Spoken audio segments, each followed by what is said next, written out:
ఇండియాలోనే #1 varicose veins hospital Avis vascular centre. నమస్కారం, మీరు చూస్తుంది సుమన్ టీవీ. నేను మీ కీర్తి. నాతో పాటు ప్రముఖ ఆస్ట్రాలజర్ బ్రహ్మశ్రీ నందిబట్ల శ్రీహరి శర్మ గురుగారు ఉన్నారు. నమస్తే గురుగారు. వాగర్థావివ సంపృక్తౌ వాగర్థ ప్రతిపత్తయే జగతః పితరౌ వందే పార్వతీ పరమేశ్వరౌ. ఆదిత్యాయ చ సోమాయ మంగళాయ బుధాయ చ గురు శుక్ర శనిభ్యశ్చ రాహవే కేతవే నమః. శృంగేరి జగద్గురు పీఠాధిపతులకి, కంచిపీఠాధిపతులకి నమస్కారములు తెలియజేసుకుంటూ కార్యక్రమాన్ని ప్రారంభిద్దాం. గురుగారు, వరలక్ష్మి వ్రత పూజ విధానానికి సంబంధించి అనేక ధర్మ సందేహాలు మనం వీడియోల ద్వారా నిర్వృత్తి చేస్తున్నాం. అందులో భాగంగా అమ్మవారికి ఎలాంటి రంగు చీర ధరించాలి, మనం అంటే పూజ చేసే వాళ్ళము ఎలాంటి రంగు చీరని వేసుకోవాలి, నైవేద్యాలు ఏం పెట్టాలి, పూజలో మనం ఉపయోగించే పువ్వులు ఏ పువ్వులై ఉండాలి, ఖచ్చితంగా ఈ పువ్వులు ఉంటే బాగుంటుంది అని చెప్పుకోదగ్గవి ఏవైనా ఉన్నాయా, ఇలాంటి విషయాలు ఈ వీడియో ద్వారా తెలుసుకుందాం. మరొక ప్రశ్న చాలామంది అడుగుతుంది ఏంటంటే గురుగారు, భార్యాభర్తలు కలిసి చేసుకోవాలా? ఎందుకంటే విష్ణుమూర్తి లక్ష్మీమాత కలిపి మనం పూజ చేసుకోవాలంటున్నాం కదా, మరొకవేళ భార్య భర్తలు ఇద్దరు కలిసి ఖచ్చితంగా కూర్చోవాల్సిందేనా పూజలో అని మీరు అడిగినటువంటి దాంట్లో చాలామందికి సందేహం అమ్మా. అంటే ఏ రంగు వస్త్రం ధరించాలి ఇలా అని చెప్పి అడుగుతూ ఉంటుంటారు. అసలు ఇందులో నిజంగా లాజిక్ ఉందా గురుగారు? ఏ రంగు వస్త్రం ధరించాలి, అమ్మవారికి ఏ రంగు వస్త్రం వేయాలి అని? ఇప్పుడు మీకు ఏదైనా కానీ దేవతా ఉపాసన అనేది ఎవరైనా దగ్గర మంత్రం తీసుకొని చేసేటప్పుడు అమ్మవారికి కొన్ని వస్త్రంలో రంగులు, అంటే ఎరుపు రంగు వస్త్రము, ఆకుపచ్చ రంగు వస్త్రము, నీలి రంగు వస్త్రము, నలుపు రంగు వస్త్రములు ధరించి పూజ చేయాలి. ఆ రకంగా తిలకం పెట్టుకోవాలి. నల్లది కూడా ఆ రకమైనటువంటి పుష్పాలతో పూజ చేయాలి. ఆ రకమైనటువంటి అక్షితలతో పూజ చేయాలని చెప్పి మనకు శాస్త్రంలో ఉంది. శాస్త్రం కాదమ్మా, ఉపాసన క్రమంలో ఉంది. ఇప్పుడు మీకు నవగ్రహాలు చూసుకున్నారనుకోండి, నవగ్రహాలకి ఏ రంగులు ఉంటాయో ఆ రంగు అక్షితలతో పూజ చేసేటువంటి వాళ్ళు పూర్వకాలంలో. అంతేకాకుండా మీరు ఒక్కసారి గమనించండి, అయ్యప్ప స్వామి దీక్ష తీసుకుంటారు, నలుపు రంగు వస్త్రాలు ధరిస్తారు కదా. అమ్మవారి మాల వేసుకుంటారు, ఎరుపు రంగు వస్త్రాలు. ఈశ్వరుడి మాల వేసుకుంటారు, గంధం కలర్ వేసుకుంటారు. వెంకటేశ్వర స్వామి మాల అనుకుంటుంటారు, పసుపు రంగు కలర్లో ఉన్నటువంటి వస్త్రాలు ఇలా. సో కాబట్టి అయితే ఈ మధ్య కాలంలో కొంతమంది ఏంటంటే, ఈ రంగు వస్త్రాలు ధరిస్తే అని ఎక్కడైనా శాస్త్రంలో ఉందా, ఈ రంగు గాజులు పెట్టుకోవాలా అని ఆక్షేపణ చేస్తుంటారు. వాస్తవానికైతే వాళ్ళకి తెలుసు, చెప్పేటువంటి వాళ్ళకి కూడా తెలుసు. వాళ్ళు ఉపాసన చేసుకునేటప్పుడు అమ్మవారికి ఇష్టమైన రంగుదే వేసుకుంటారు. ఆసనంగా కూడా ఇష్టమైన రంగు ఆసనం వేసుకునే చేసుకుంటారు. కాబట్టి ఖచ్చితంగా అమ్మవారికి ప్రీతికరమైనటువంటివి, శుభకరమైనటువంటివి ఎరుపు రంగు, ఆకుపచ్చ రంగు, పసుపు రంగు, ఈ మూడిట్లో ఏదైనా కానీ ధరించవచ్చు.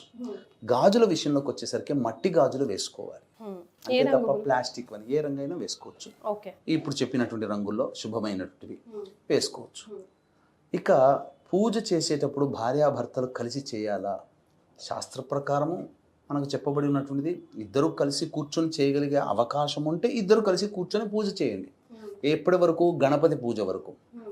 తర్వాత లక్ష్మీ పూజ ఆడవాళ్ళుగా చేసుకోవచ్చు, తప్పులేదు. సంకల్పం వరకు భార్యాభర్తలు కలిసి ఉండి చేసుకోవచ్చు. తోరంకి ఎవరి చేత కట్టించుకోవాలి గురుగారు?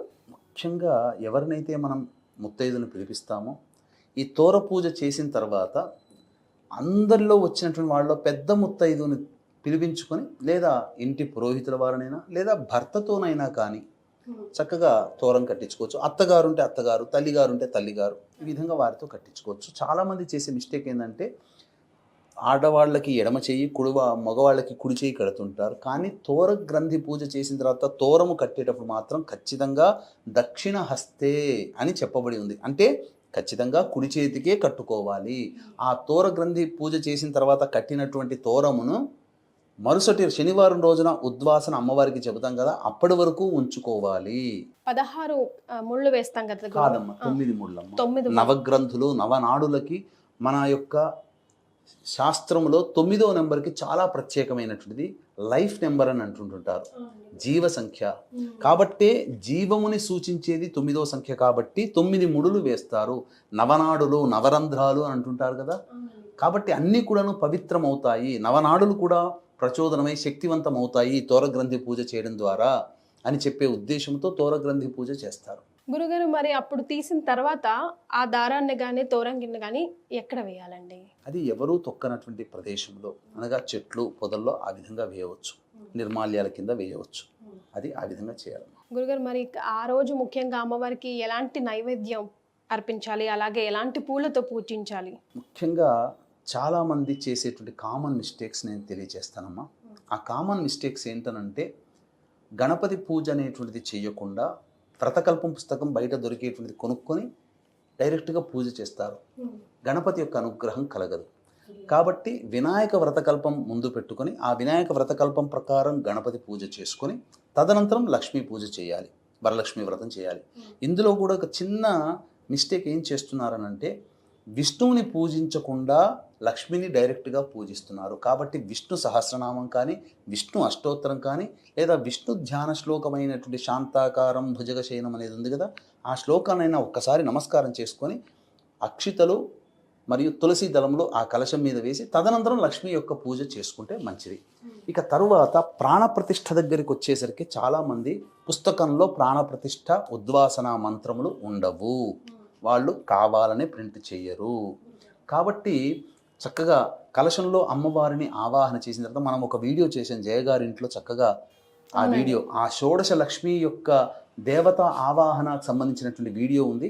ఆ వీడియోని చక్కగా చూసుకుంటూ కేవలం మీకు వ్రతకల్పం పుస్తకాల్లో లక్ష్మీ ఆవాహన ఒక్క అమ్మవారి శ్లోకమే, కానీ మనం ప్రత్యేకంగా చేసిన వీడియోలో 16 లక్ష్మీ దేవతల యొక్క ఆవాహన ఉంది.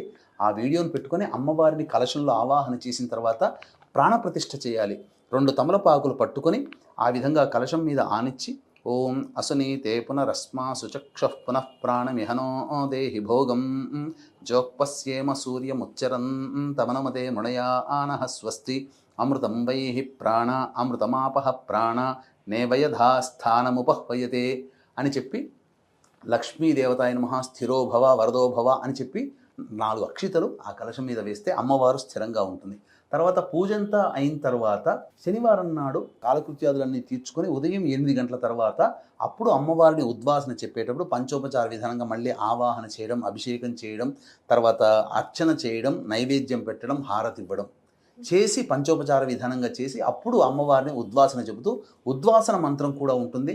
ఓం 4 అక్షితలు చేతిలో తీసుకొని, యజ్ఞేన యజ్ఞమయజంత దేవాః తాని ధర్మాణి ప్రథమాన్యాసన్ తే హనాకం మహిమానః సచంతే యత్ర పూర్వే సాధ్యాః సంతి దేవాః శ్రీ వరలక్ష్మీదేవతాయై నమః యథాస్థానం ప్రవేశయామి శోభనార్థే క్షేమాయ పునరా ఆగమనాయ చ అని ఒక అక్షితలు వేసి అమ్మవారి నమస్కారం చేసుకుంటే అమ్మవారు ఎంత సంతోషంగా మన ఇంటికి వచ్చిందో, మన ఇంట్లో సిరులు స్థిరంగా ఉండాలని ఆశీర్వదించి సుఖభోగాలు అనుగ్రహించి అంతే సంతోషంతో మన ఇంట్లోంచి వెళ్ళిపోతుంది. మరి ఎలాంటి పూలని మనం ఉపయోగించాలి గురుగారు? తప్పకుండానమ్మా, ఈ యొక్క అమ్మవారికి సంబంధించినటువంటి పూజ చేసేటువంటి విధానాలలో మనము కొన్ని నియమాలు తెలుసుకుందాం. అలాగే నైవేద్యాలు కూడా మీరు అడిగారు, చెప్పలేదు కాబట్టి నైవేద్యాల గురించి కూడా తెలుసుకుందాం. వీక్షించేటువంటి ప్రేక్షకులకి గమనిక, ఈ యొక్క 8వ తారీఖు రోజున వరలక్ష్మి వ్రతం ప్రతి మహిళ తప్పకుండా ఆచరిస్తుంది, ప్రతి యువతి ఆచరిస్తుంది. కానీ అందరికీ ఒక ఆలోచన ఏంటంటే, ఎంతో చేసుకున్నాం కానీ ఎక్కడో చోట చిన్న లోపం జరుగుతుంది కదా, అమ్మవారి అనుగ్రహం సంపూర్ణంగా కలిగితే బాగుండు, హోమం చేసుకుంటే బాగుండు కదా, ఎందుకంటే హోమంతోనే పరిపూర్ణత. కాబట్టి ఈ యొక్క లోపాన్ని కూడా సవరించేందుకోసమై మన పీఠం ఆధ్వర్యంలో 8వ తారీఖు రోజున రాత్రి 9 గంటలకి లక్ష్మీ మూలమంత్ర సంపుటిత లక్ష్మీ సూక్త హోమము, అలాగే దశమహావిద్యల్లో లక్ష్మీ స్వరూపము కమలాత్మిక కాబట్టి కమలాత్మిక హోమము, షోడశ లక్ష్మీ హవనము, అలాగే మేష మిథున కర్కాటక సింహ కన్య వృశ్చిక ధనుసు కుంభమీన రాశిలో జన్మించిన వారికి సర్వదోష నివారణ పూజల హోమాలు అనేటువంటివి సశాస్త్రీయంగా జరిపించడం జరుగుతుంది. ఈ కార్యక్రమంలో పాల్గొనడం అనగా గోత్రనామాలు నమోదు చేసుకోవడం ద్వారా పిల్లలకి విద్య, వివాహ సమస్యలు, దాంపత్య సమస్యలు, అలాగే సంతాన సమస్యలు, అనారోగ్య సమస్యలు, ముఖ్యంగా రుణ బాధలు, ఆర్థిక బాధలు తొలగి సుఖశాంతులతో ఉంటారు. ఈ అమ్మవారికి ఇష్టమైనటువంటి తామర పూసమాల మీకు పూజ చేసి ఇవ్వడం జరుగుతుంది. కేవలం 41 మందికి మాత్రమే అవకాశం అండి. ఆ 8వ తారీఖు ఈ వీడియో చూసిన తర్వాత 8వ తారీఖు సాయంత్రం 6 గంటల లోపల మీరు గోత్రనామాలు నమోదు చేసుకోవచ్చు. అవకాశం ఉన్న వాళ్ళు కార్యక్రమ తదనంతరం కాంటాక్ట్ చేసి పూర్తి వివరాలు తెలుసుకోవచ్చు.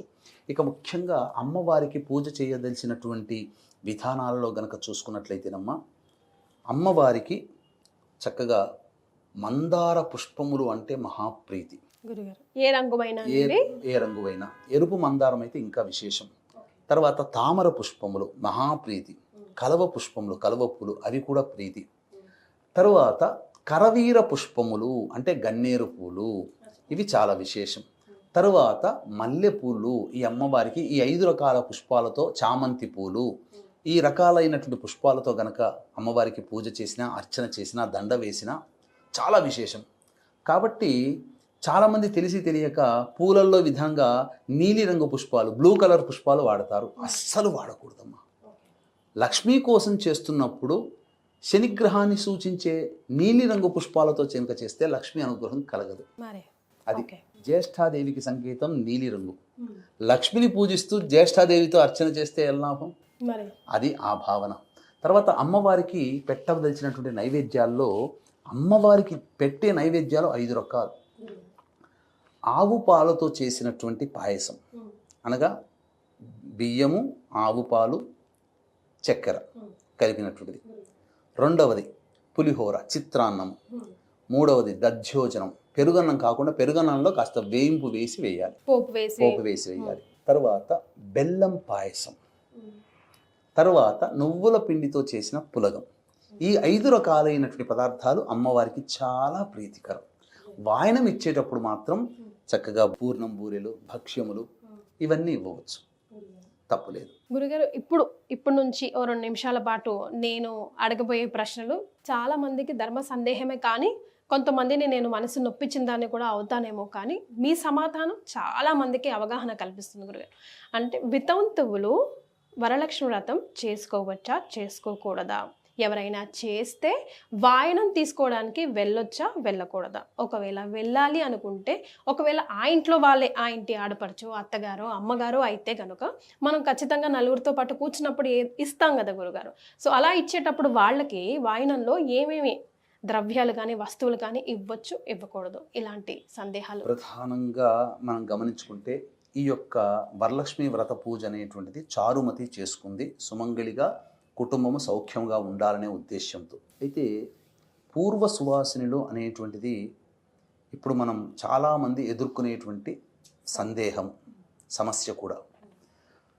అయితే ఈ ఆచారం అనేటువంటిది ఈ మధ్య కాలంలో, అంటే ఒక 100 సంవత్సరాల నుంచి ఎక్కువగా సమాజంలో లోపభూయిష్టంగా చెబుతూ వాళ్ళని పక్కకు పెట్టి వాళ్ళని బాధకి గురి చేస్తూ వాళ్ళ కంటి ముందరనే ఆనందంగా చేసుకునే విధానంగా అట్లాంటి శాడిజంతో తయారైపోతున్నది సమాజం. అంటే ఎవరి కర్మకి ఎవరు బాధ్యులం కదా గురుగారు. ప్రతి మహిళ అమ్మవారి స్వరూపమేనమ్మా. అది తెలియచేయడం కోసమే, ఒరే పిచ్చి వాళ్ళారా, ప్రతి మహిళ నా స్వరూపమే, ఆమెకి కలిగే పుట్టిన దారభ్యత, శిశువుగా ఉన్నప్పటి నుంచి మరణించేంత వరకు కూడా ఆమె ఏ స్థితి పొందుతుందో ఆ స్థితులన్నీ నావేరా అని చెప్పి దశమహావిద్యల్లో చూపించిందే. దశమహావిద్యల్లో వితంతు రూపంగా కొలిచేటువంటి దేవత ధూమవతి. మరి ధూమవతి స్వరూపాన్ని కూడా అమ్మవారు వ్యక్తపరిచింది కదా. అంటే వితంతు స్వరూపం కూడా నేనే అని చెప్పింది కదా. మరి అటువంటి వితంతుని పూజకి పనికి రాకుండా ఏదో గడ్డి పరకలాగా పక్కకు పెడితే ఎలా? కాబట్టి ఇక్కడ ప్రధానంగా వితంతువులు కూడా చేసుకోవచ్చు, వ్రతం చేసుకోవచ్చు. కాకపోతే కలశయుక్తంగా కాకుండా చిత్రపటాన్ని పెట్టుకొని అష్టోత్తర పూజ, నైవేద్యము ఇలా చేసుకోవచ్చమ్మా, తప్పు లేదు. వాళ్ళు వాయనం ఇవ్వాలి, వితంతులు చేసుకున్న వాయనం ఇవ్వాలి సుమంగిళులకి, ఎందుకంటే నాకు ఎట్లాగో ఆ యోగం లేదు, వాళ్ళకన్నా నేను ఇవ్వాలి అనే ఆలోచన ఉంటుంది కదా. అటువంటప్పుడు ఆ వాయనంకి ఇచ్చేటువంటి పదార్థాలు ఏవైతే మనం చెప్పుకున్నామో ఆ వాయన పదార్థాలన్నీ కూడా అమ్మవారి ముందు పెట్టి తీసుకోండమ్మా అని చెప్తే చాలు. వాళ్ళు సాక్షాత్తు లక్ష్మీదేవియే ఇస్తున్నట్టుగా.